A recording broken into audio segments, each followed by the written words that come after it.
When all the lights in a space are placed, you can think about adjusting them and really fine-tuning that light and bringing that space to life. What we can see here is that I've got my point lights and my pendant fixtures.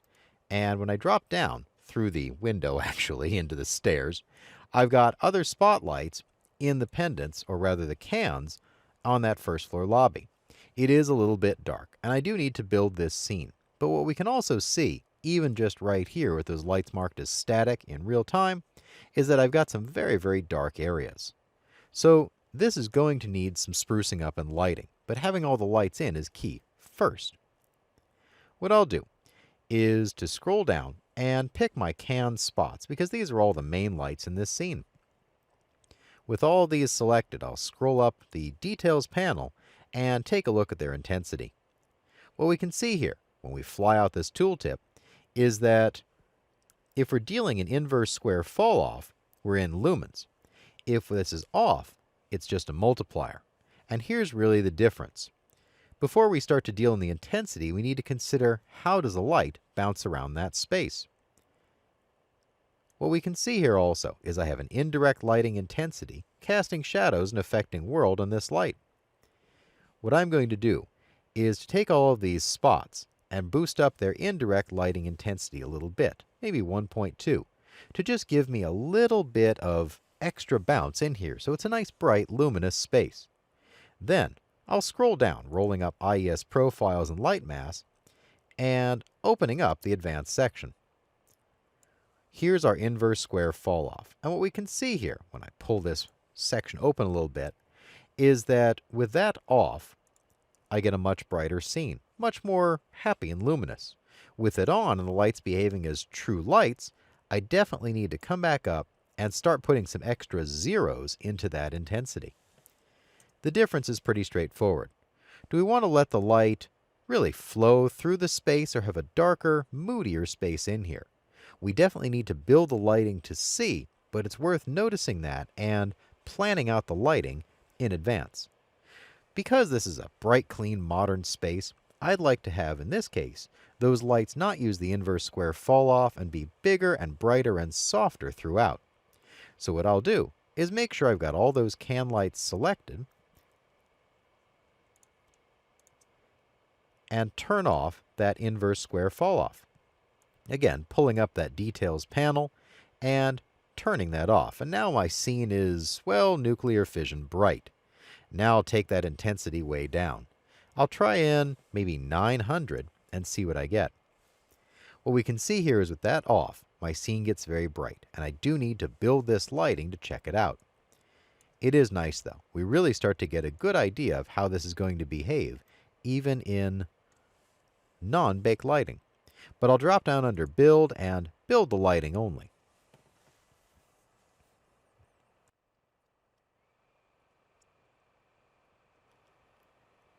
A lot of the errors here have gone away in the build. It's just some errors in the light map UVs, which I can go and check. What we see, though, is remarkable. This space went from being gloomy and moody to brighter, happier, and more luminous. I'll hit play and see how this looks.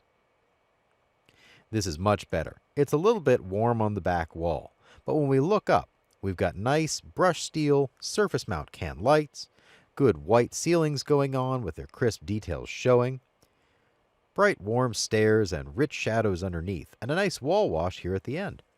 I'll use my keys, W, A, S, and D, to navigate around and poke around here.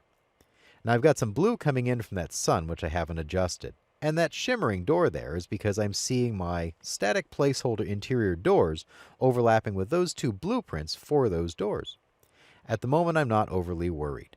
I like the way that the lighting is playing on the brick, and I can see in here I'm getting a reflection of the wall in the back just a little bit in the upper right section of this playing view. It's working well. I like how this is holding up. We can even get in and read lounge right here. This is ready for the furniture, and that brings up an important point in lighting. When you're lighting a space, look at the overall light in the room and the volumes first. Don't look at the detail. Look at how the light plays in the major spaces, and the details will sit in. So in this case, I'm looking at the lighting on the floor, which is a little bit warm for my taste. It needs to be dimmed down. I'm looking at the lighting on the ceiling and how that light is spilling along the brick wall.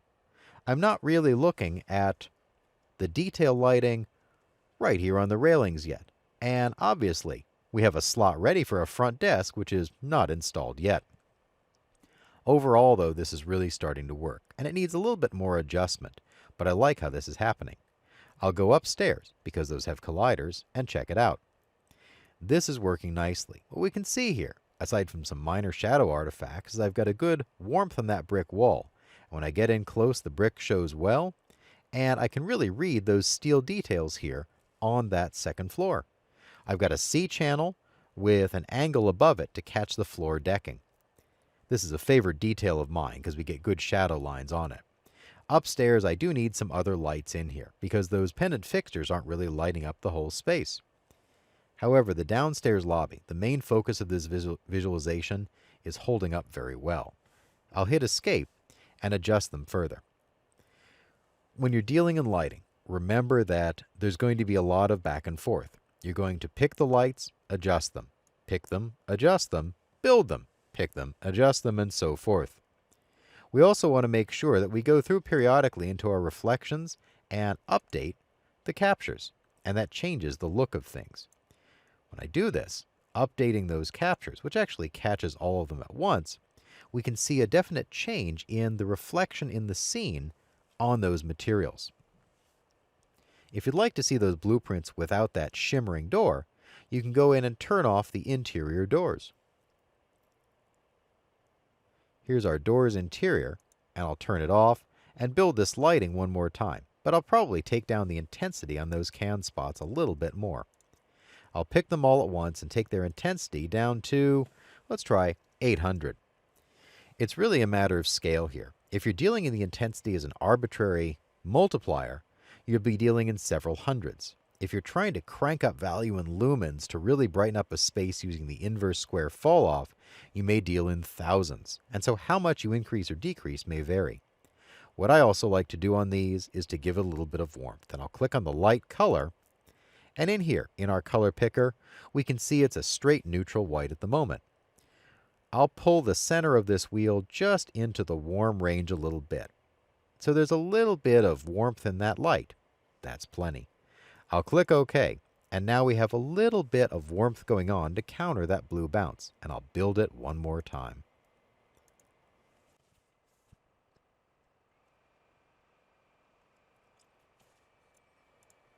This is better. I'm really starting to get that floor back, and those doors look much better when they're not zebra flashing at me, or actually Z fighting to see who's in front in Z space.